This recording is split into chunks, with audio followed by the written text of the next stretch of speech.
All right, welcome. We're going to be looking through Revelation 18, which I guess is appropriate because today's the 18th. So it's kind of random, obviously. So let's pray and we'll get started. Thank you, Lord, for this day. We again come before you and ask for your wisdom, discernment as we work through this great book and how it will challenge us today in very practical and meaningful ways. We thank you for the message, the prophetic message that John has for us and for his early readers. In Jesus' name, amen. So last week in chapter 17, we were talking about the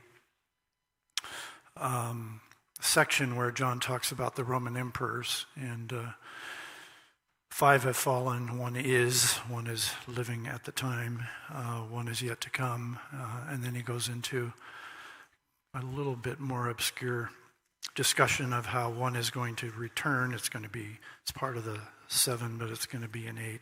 Anyway, I had a graphic that I showed that was from my study Bible, and my wife said, "You didn't explain that very well." And she's right, as she always is. So I thought I'd go over that a little bit more. Tobin, do we have that? Yeah. So, as I mentioned, we're kind of a little bit at a loss and a little bit different from the original readers who would probably have a lot more insight and explanation from John in other ways.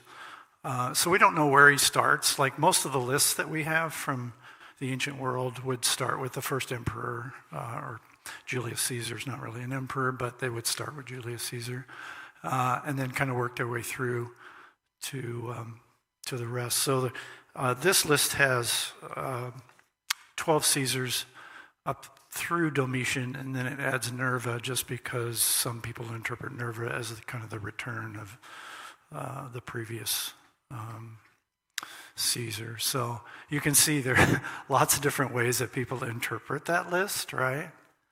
And so there are questions about, where do you start? And who do you include? Who do you exclude?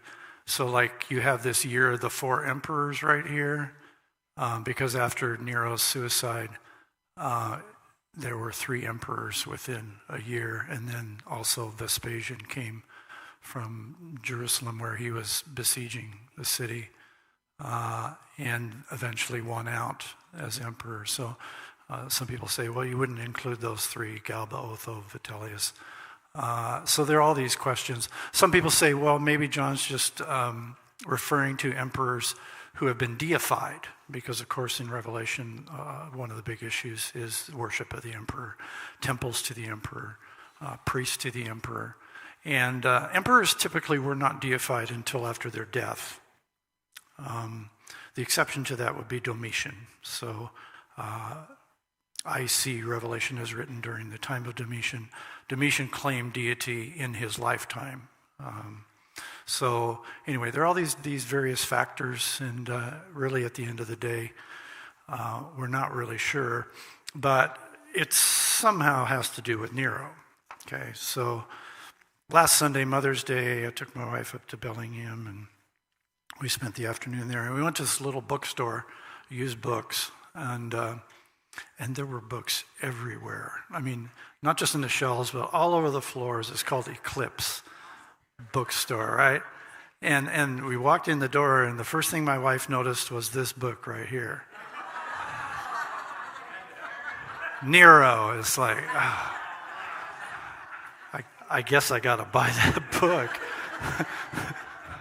At least it was cheaper because it was used. But anyway, so the last chapter talks about, it's called Loose Ends, and it talks about what happens after Nero's suicide. And as I've talked about, there are people who are pretenders to say they were Nero. And there was an interesting quote here I'll read a little bit of the paragraph. Nero became a favorite hate figure in the imagery of the eschatological literature and was enrolled as the second beast in Book of Revelation. No, sorry, that's a mistake. He's the first beast. So I guess I didn't get to proofread it for him. But one of the interesting quotes is from Augustine. So Augustine lives in the 5th century, in the 400s.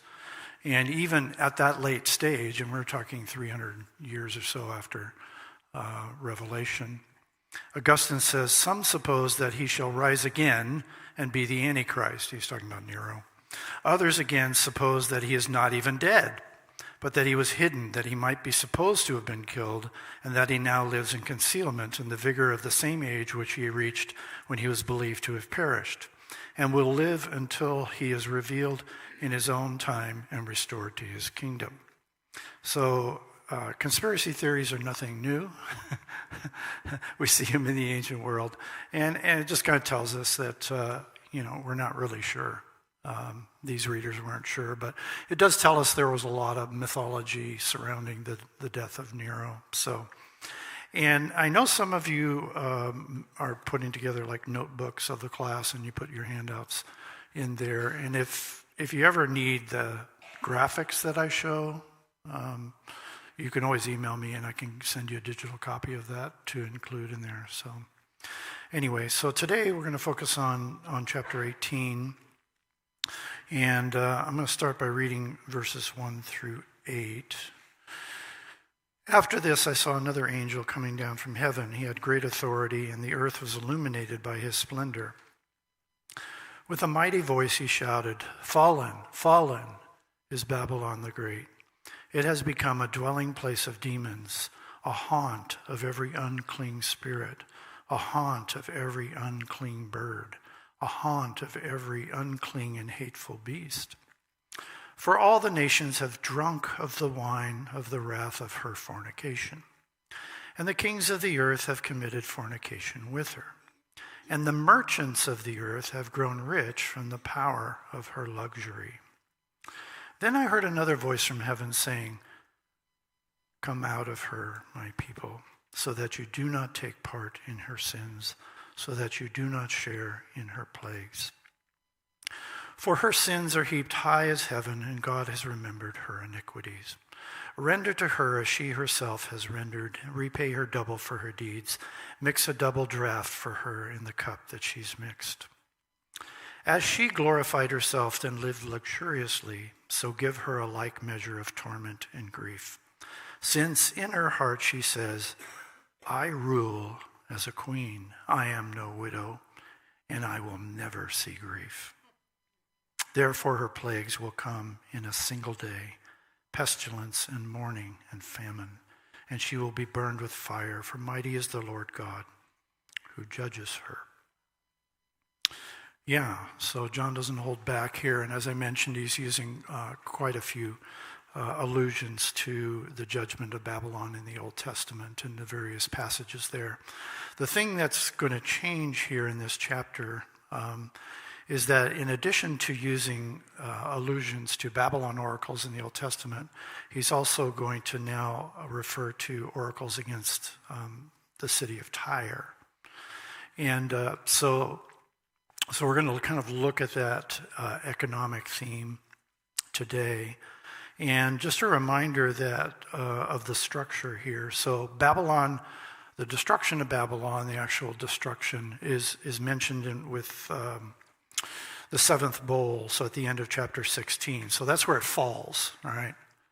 And so, as I mentioned last week, chapter 17 and 18, all the way through like 19:4, is kind of an appendix, right? It's an elaboration or a parenthesis to explain the judgment of Babylon.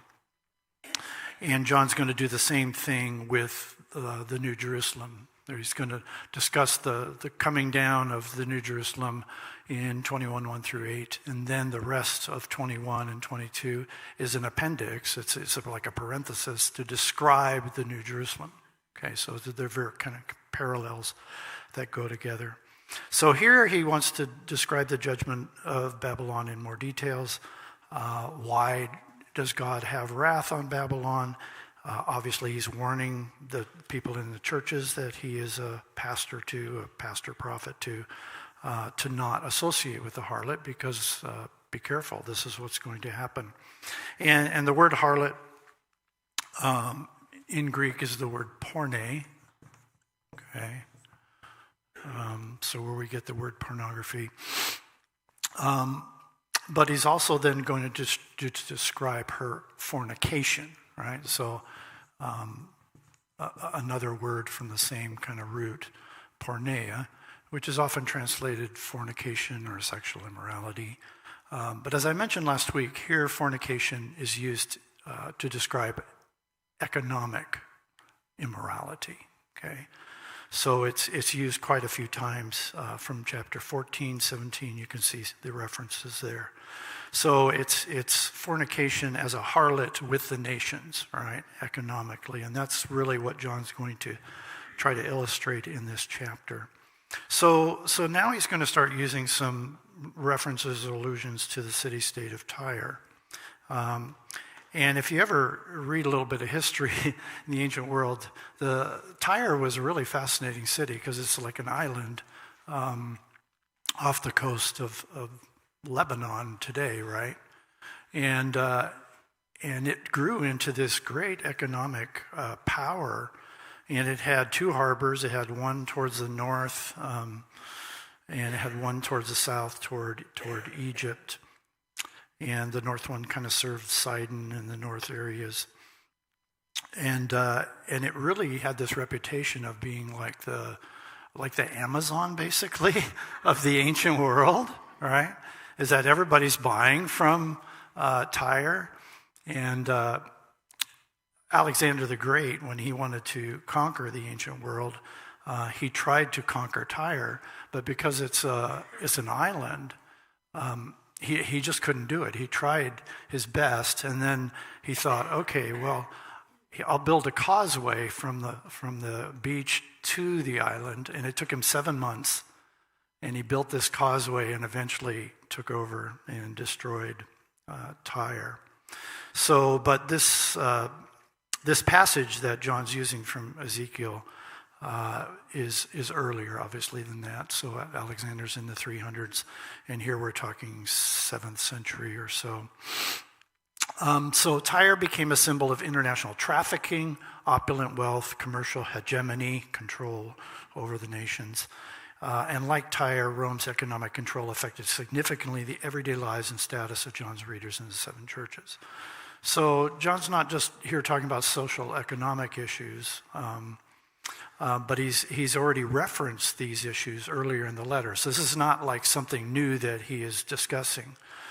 And I know a lot of you take these handouts and kind of study them in more detail, which is the purpose of them.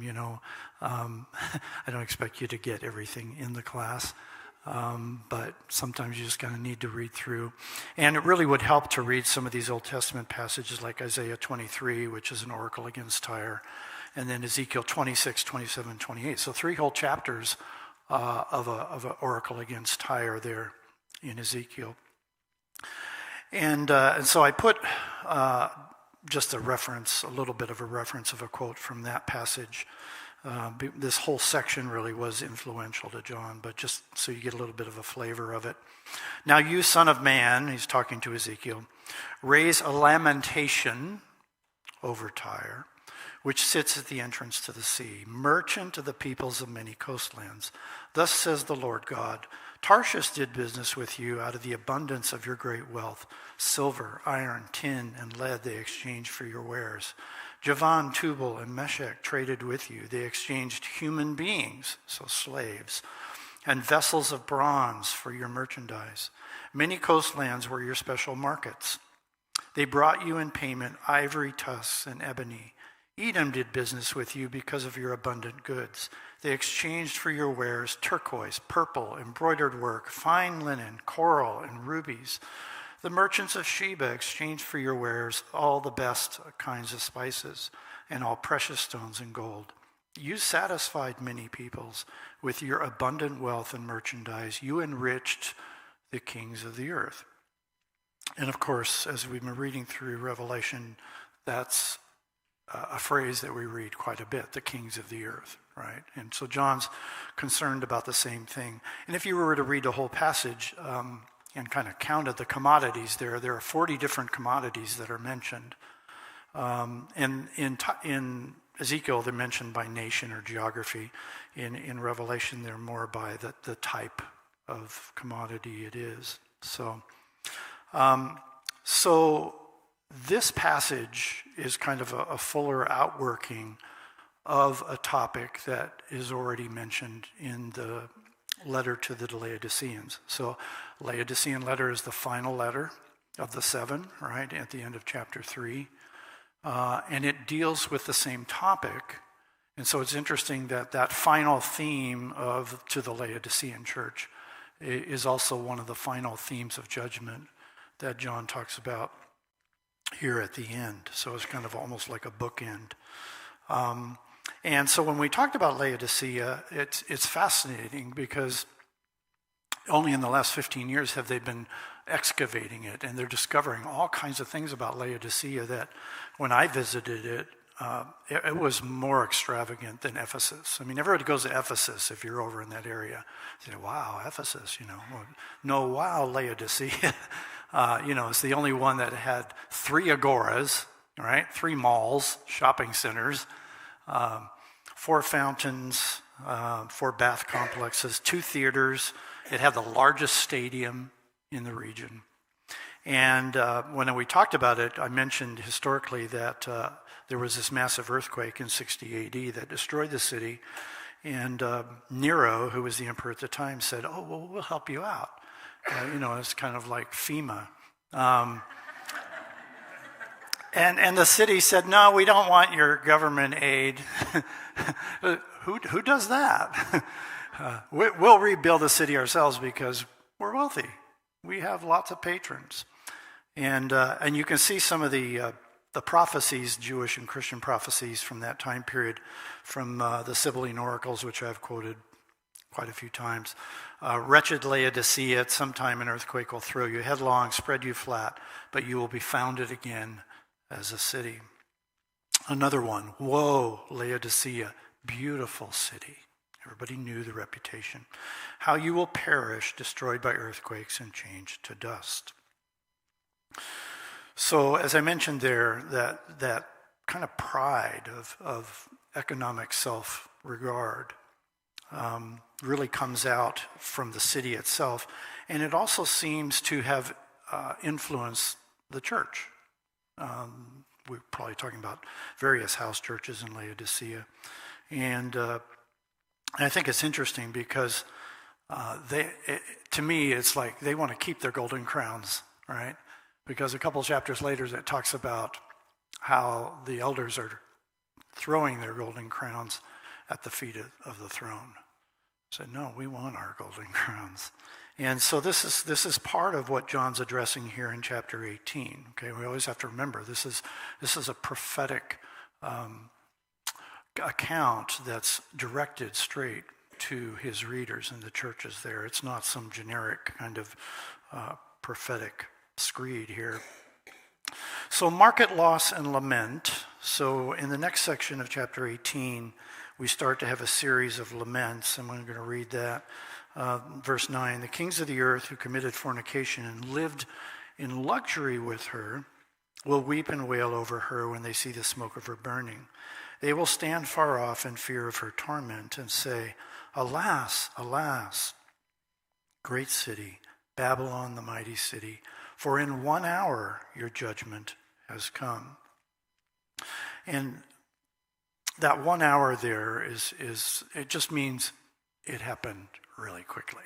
Okay, we actually see that in Josephus' description of the destruction of Jerusalem by the Roman armies, and he'll use that phrase just to say, not literally. It's not like they're looking at their watch going, "Oh, that was 59 minutes."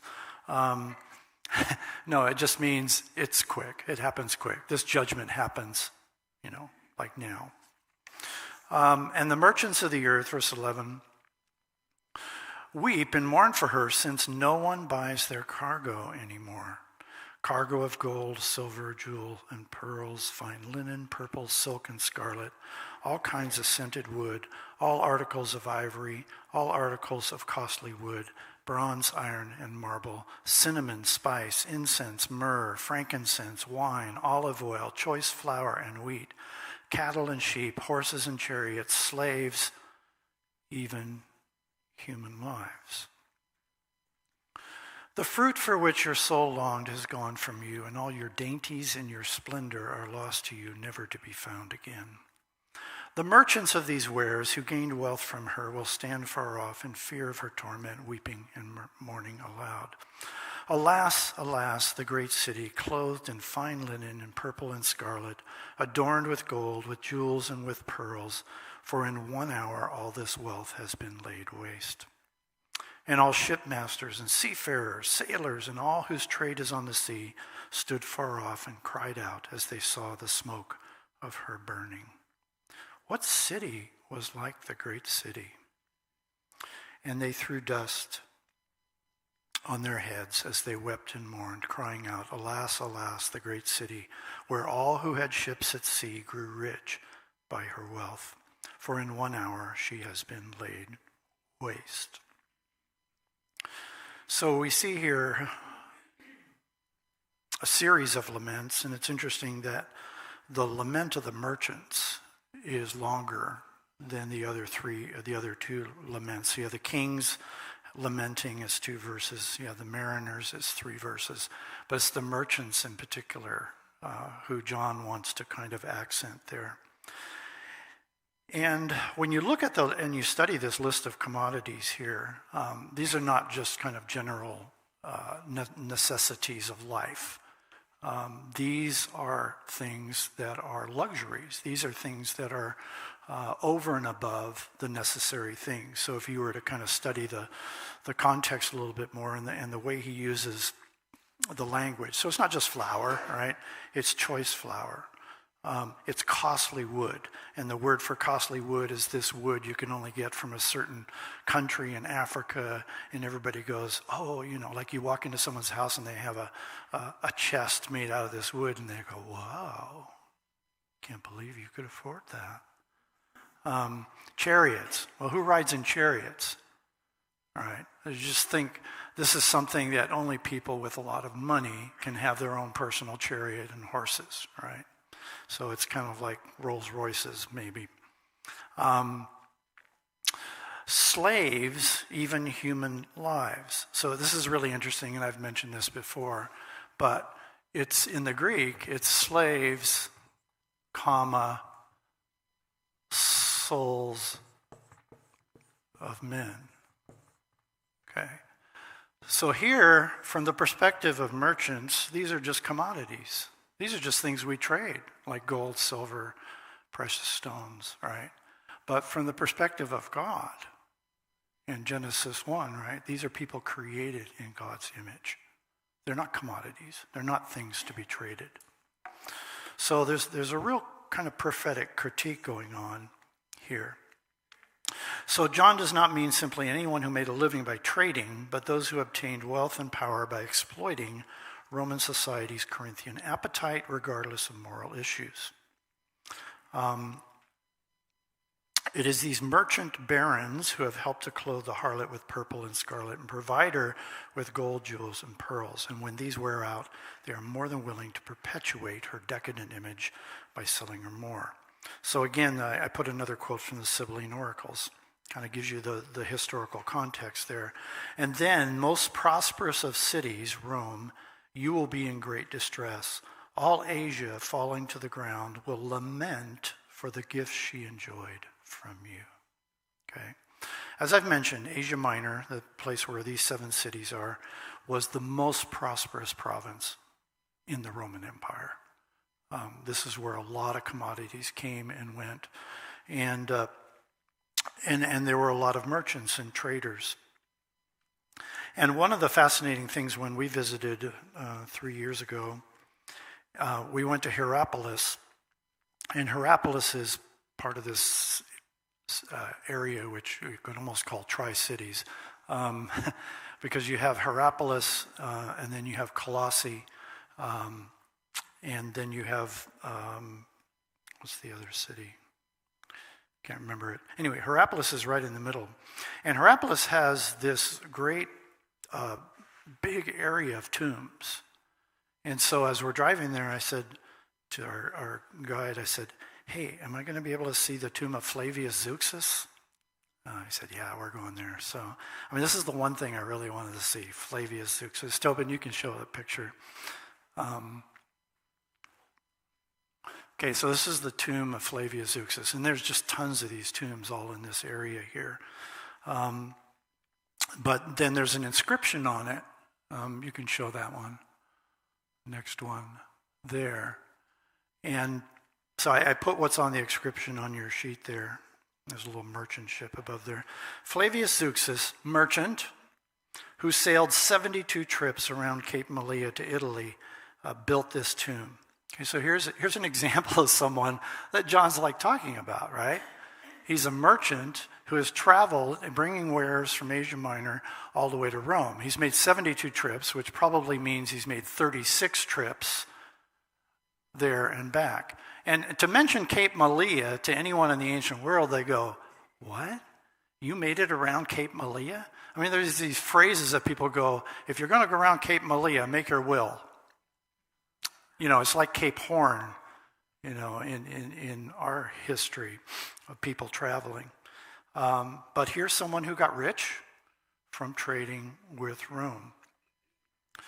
And so that last little section there, last paragraph, the merchants not only help to advertise Rome's prosperity and foster an image which tempts Christian and non-Christian alike to pursue wealth, but they serve to endorse and legitimate her social and religious excesses. The relationship of materialistic independence which existed between merchants and Rome is brought out clearly in 1811 through 14. Okay, so that's where we have the lament of the merchants. And John's especially emphasizing luxury. So as you read through the passage, you notice how many times he's mentioning luxuries, dainties, things that are really unnecessary. And this goes back, so you have that phrase, no one buys her cargo anymore, right, verse 11. That should remind us of Revelation 13:17, right? You cannot buy or sell unless you have what? You have the mark, okay. And this is the word I've mentioned before, agorazo, right? This word is used in chapter 13. It's used in the letter to the Laodiceans. Buy from me, Jesus says. Buy from me gold. Don't buy from Rome. Buy from me gold. You can't buy or sell, right? And then it talks about the 144,000 in chapter 14. It says that the Lamb has bought them. It's the same word. No one can buy or sell.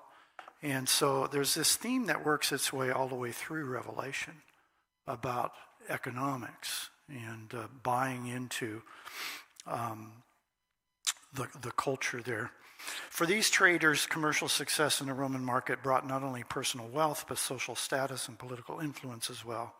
As John says, Rome's merchants became the great men of the earth, right? This is really kind of timeless stuff, isn't it?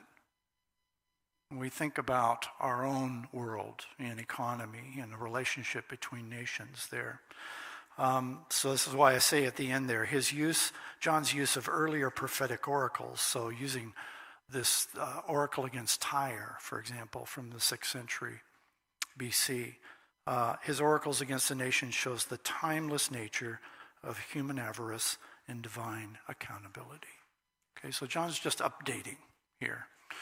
And I just put an example on the back there of one section of Ezekiel 27, which there's a whole section there of lamentation, just like John's. But the mariners stand on the shore and wail aloud for you, cry bitterly.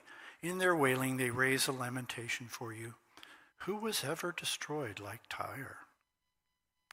You know, it's very similar to our passage in 18:18. What city was like the great city? Okay. Well, this happened to Tyre back here, and now this is happening over and over and over again. When you have these proud nations that accumulate a lot of unnecessary wealth. Richard Bauckham, who was one of my mentors and got my dissertation published, has a whole chapter that he wrote about this topic. And he kind of unpacks the Ezekiel passage a little bit more. Closer study of John's cargo list will reveal that what he has done is to substitute for Ezekiel's, which is an accurate account of Tyre's trade in the 6th century BC. A list which is just as accurate in representing the imports of the city of Rome in the 1st century AD. For all its visionary symbolic form, John's attack on Rome is aimed at the concrete political and economic realities of the empire in his time. Okay? So he's not just wanting to use, this language from Ezekiel just to illustrate something, but he's really pointing at very specific things that are going on in that time period. The symbolism is not a way of abstracting from these realities, but a means of prophetic comment on their significance. By neglecting the list of cargoes, interpreters of Revelation have neglected one of the best pieces of evidence for John's engagement with the realities of Roman power as experienced by his contemporaries. Context, context, context. Okay? The more you rip this book out of its context, the more you're going to misunderstand it. In that time period, let's take purple, for example. So we talked about purple, how purple is very expensive, right? Rome had an imperial monopoly on purple dye from the period of Nero. So that people actually would say, some Roman historians would say, the same mother, luxury, has made purple almost as costly as pearls. So there was this kind of craze for purple amongst the wealthy of the empire. And of course that became a status symbol for people. So then we get the last section of chapter 18, the prophetic conclusion exhortation. I'll go ahead and read those verses 20 and following. Rejoice over her, O heaven, you saints and apostles and prophets, for God has given judgment for you against her. Then a mighty angel took up a stone like a great millstone and threw it into the sea, saying, with such violence, Babylon, the great city, will be thrown down and will be found no more. And the sound of harpists and minstrels and of flautists and trumpeters will be heard in you no more. And an artisan of any trade will be found in you no more. And the sound of the millstone will be heard in you no more. And the light of a lamp will shine in you no more. And the voice of bridegroom and bride will be heard in you no more. For your merchants were the magnates, the mighty men of the earth, and all nations were deceived by your sorcery. And in you was found the blood of prophets and of saints, and of all who have been slaughtered on the earth. So along with the economic judgment, which is the main focus of this passage, of course, John is also emphasizing the corollaries of that. How do you get such power? You get such power by stepping on people. Products are more important than people. And then it's not just the martyrdom here. It's not just how Rome is treating believers or Christians, but it's also how they have slaughtered all people on the earth. So it's interesting because this passage at the end here is almost like a bookend. It's kind of an elaboration of the beginning where you have what's in Babylon, right? We read in chapter 18:2, it has become a dwelling place of demons, a haunt of every unclean spirit, unclean bird, hateful beast. Okay, so unclean there. We have this word, cathartic, right? What does that mean? Something is cathartic. What? Well, it's in some way a release. It's a little more specific than that. Well, cathartic means to cleanse, to purify. Okay? It's related to another Greek word, katharos, which in the Sermon on the Mount says, "Blessed are the pure in heart," right? So now if you put an A in front of it, what does that do? Okay, it negates it, right? And that's the word here, akatharsis, akathartic. Unclean, unclean, unclean. Now what John does at the end then is to talk about what's not there anymore versus what's there, right? And he does not describe what is present in the city, but what is absent from the city. And so he's describing what's absent is just like the everyday things of life that show the cycle of a city and the buzz of the city and the life pulse of a city. And so there's kind of a contrast, an intentional contrast there. As the haunt of every manner of unclean beasts in spirit, it stands in stark contrast to the New Jerusalem, the holy city, through whose gates nothing unclean can enter. Okay? This is unclean. You don't want to be in this city. And this is, again, part of the call to the believers there. The voice of the bridegroom and the bride will not be heard in you. What's the next description he's going to give of the bride? And, of course, Jesus is the bridegroom. And so there's a contrast that we'll talk about. So I wanted to spend some time talking a little bit about personal application. How does this relate to us today? Because this is one of the more challenging passages in Revelation where it's not just history, but it also speaks to us and can speak to us today. So the temptation of economic materialism for Christians. What is materialism? Desire to obtain, hold on to unnecessarily worldly goods. So Jesus called it laying up earthly treasures. Paul refers to it as love of money in 1 Timothy. John emphasizes particularly the accumulation of luxury items. So when we read through that cargo list, as I mentioned, these are not just like everyday kind of things or necessities, but these are luxuries. These are dainties over and above the basic necessities of life.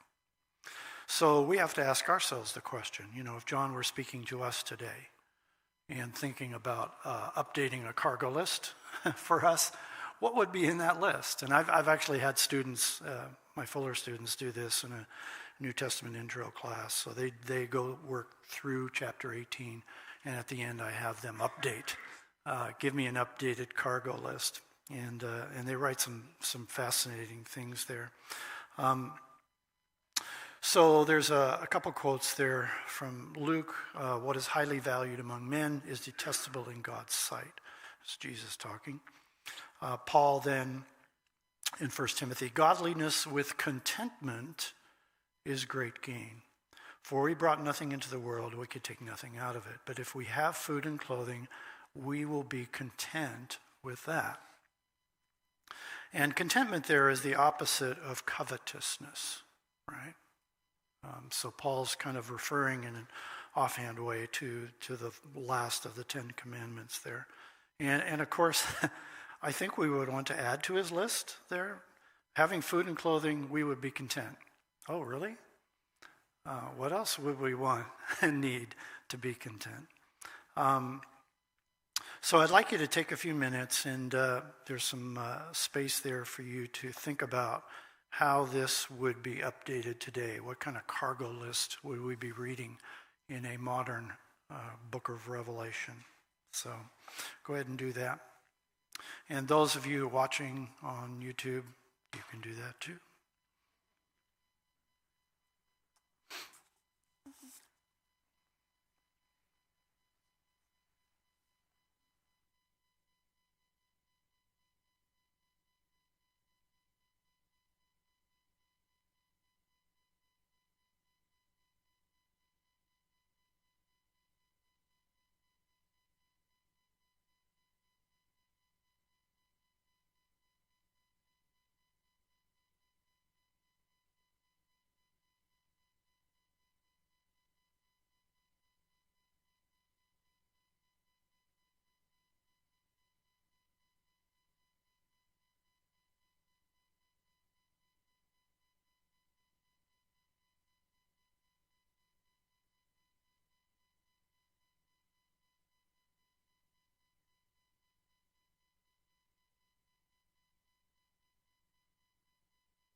Okay, you can keep writing. We could probably spend a lot of time on this, but um, what are some things we would add here?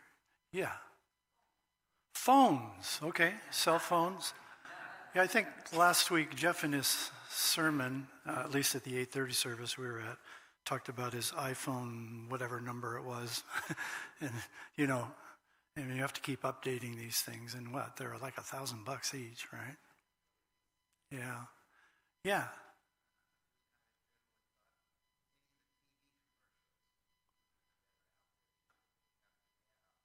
Okay. Yeah, the TV commercials kind of serve almost like the picture of the harlot in chapter 17, right? Where she's dressed to kill, she has all this bling, she's holding out her golden cup, and she's saying, buy from me, buy from me. And that's what advertising is calling us to do. Bling, jewelry. Yeah, I have a Costco magazine from a few years ago. And at the beginning, a lot of times they'll have the jewelry section. There was one necklace or something in there. It was $60,000 in a Costco magazine. Wow. All right. What else? Yeah.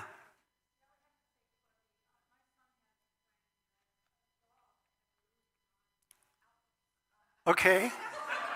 Clothing. Yeah. Lula, I don't even know how to say it. Lululemon dog clothing. Yeah. Yeah. Kyle. Okay. Pharmakia. Yeah, actually, the Greek word pharmakia is used in Revelation, but it's translated sorcery. Yeah. So sorry to any pharmacists here. Yeah.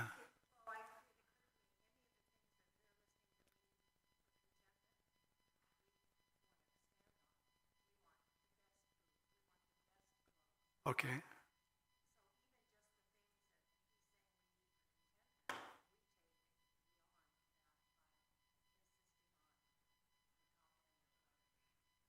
Yeah, I remember years ago teaching at Trinity, and I had some students from Africa and another student from Papua New Guinea. And when they first came to the States, they were just like in shock, walking through a grocery store, just the things that we're so used to. I'm going to go down to IGA. Yeah, what else? Yeah. What?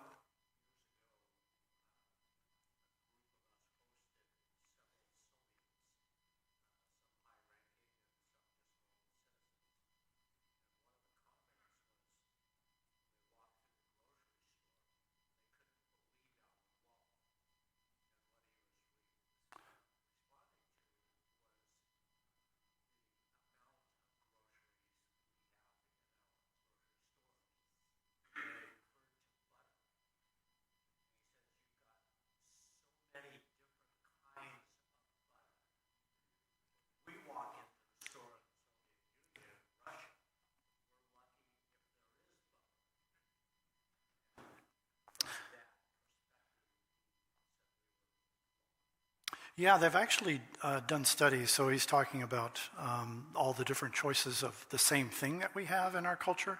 They've done studies of this where people were offered, all these choices, and they found that actually people are much more satisfied and content with less choice. Interesting. Yeah.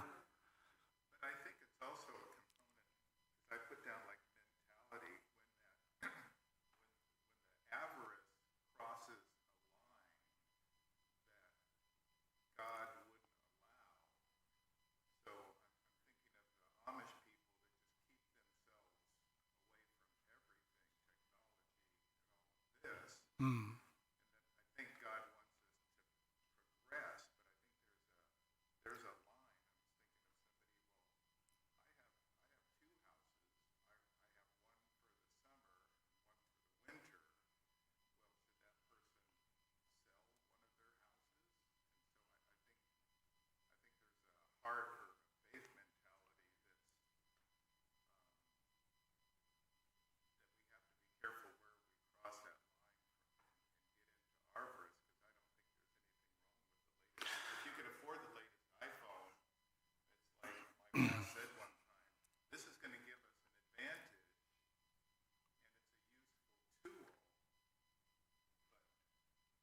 How do we use our stuff for the kingdom? And John's very influenced by social prophets like Amos. So like you mentioned, two houses. Amos 4, actually, you can go back and read it. He's just ranting on the Israelites, the rich Israelites, who have their summer houses and their winter houses. So it's nothing new. And it's interesting, one of my students from Fuller, sometimes I save their posts because they're interesting. So Richie was a student I had who lived in the Silicon Valley. He says, this passage constantly makes me question where we are today in our own churches. Living in the Silicon Valley, there is a huge wage gap between many individuals within the church I attend. There are individuals making millions and others who are barely scraping by. And yet those who are barely scraping by are the first to respond financially when it means supporting others in the community. We typically will set up a meal train for households within our community that are having difficulty providing a meal for themselves for whatever reason, illness, transition, finances. I often put these organized meal donations together for the family and get to see who participates and who does not. I do my best to not think much about it, but it does become difficult to see that many who do not participate are the households who are earning millions for their jobs. Wow. Yeah.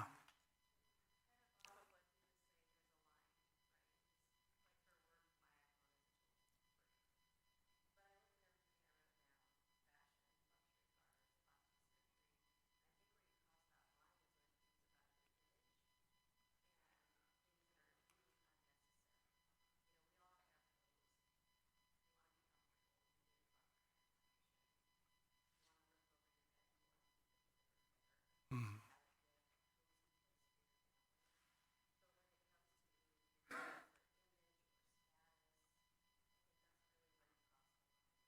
Okay. Yeah, a lot of it has to do with how we want to be seen and presented to people. Yeah.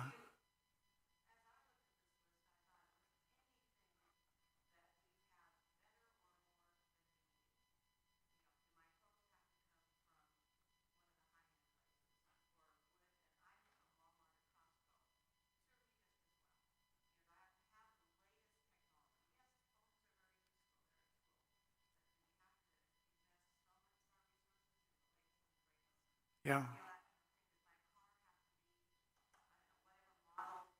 Yeah. And we accumulate so much stuff. I know Jeff talked about this in the sermon last week. Stuff. I like that word stuff, right?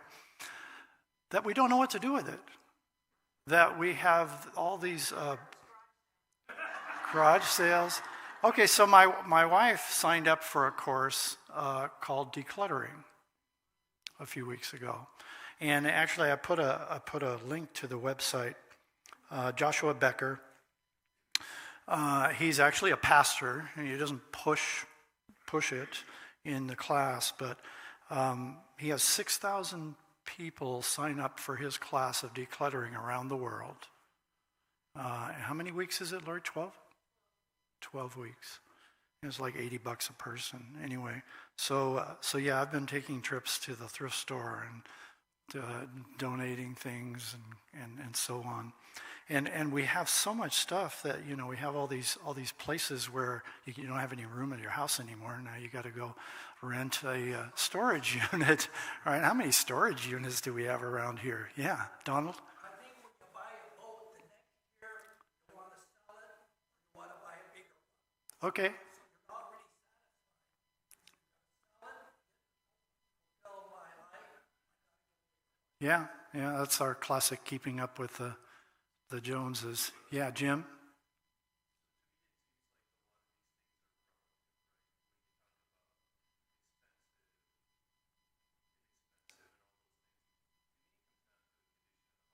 Mm-hmm.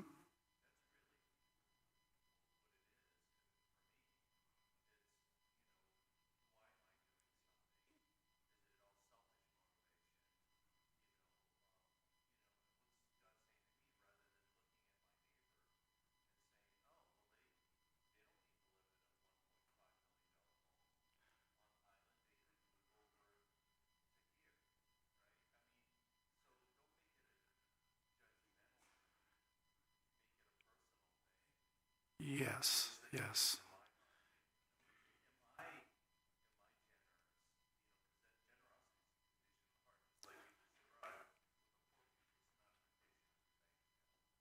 Yeah, we cannot be someone else's Holy Spirit, right? We cannot decide for them what they should be doing. So it is very personal. Um, I saw another hand, yeah.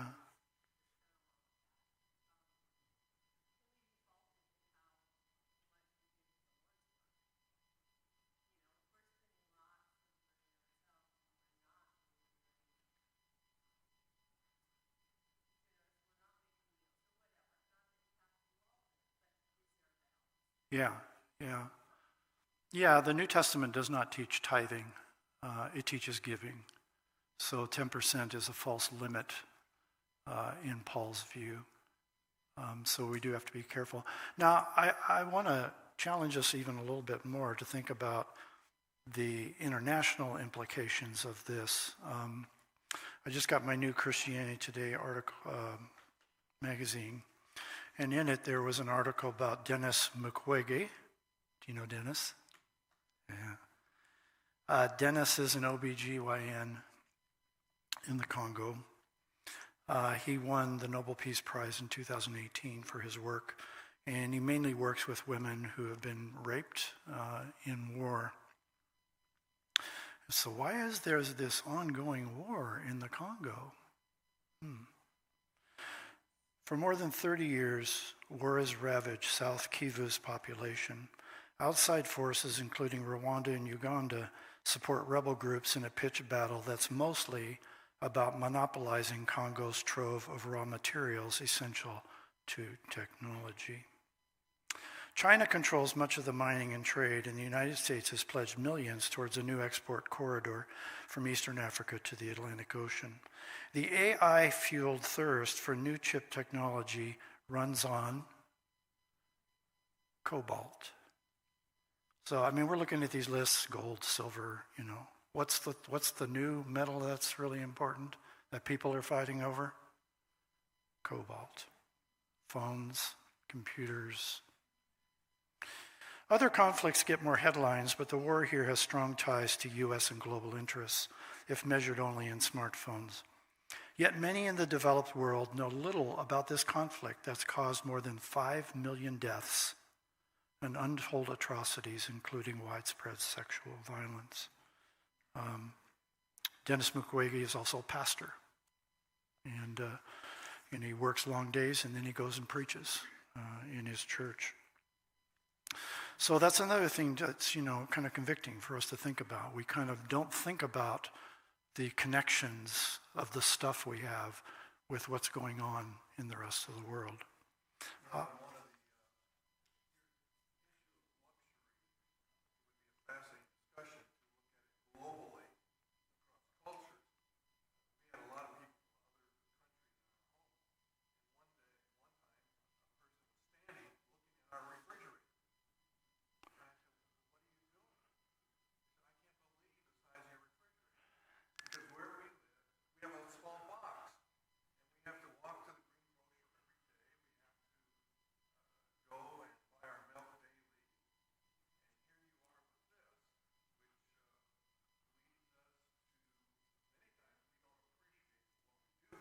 Yeah.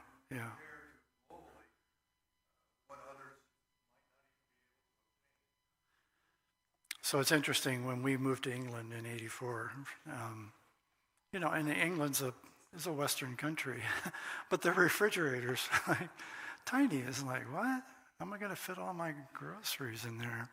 Well, I want to end with a little video clip. This is from SNL, which I've shown before, not in the Revelation class, but after Jeff's sermon last week, I sent it to him, and he goes, "Oh, I've seen that." He says, "It cracks me up every time." But it makes a really good point.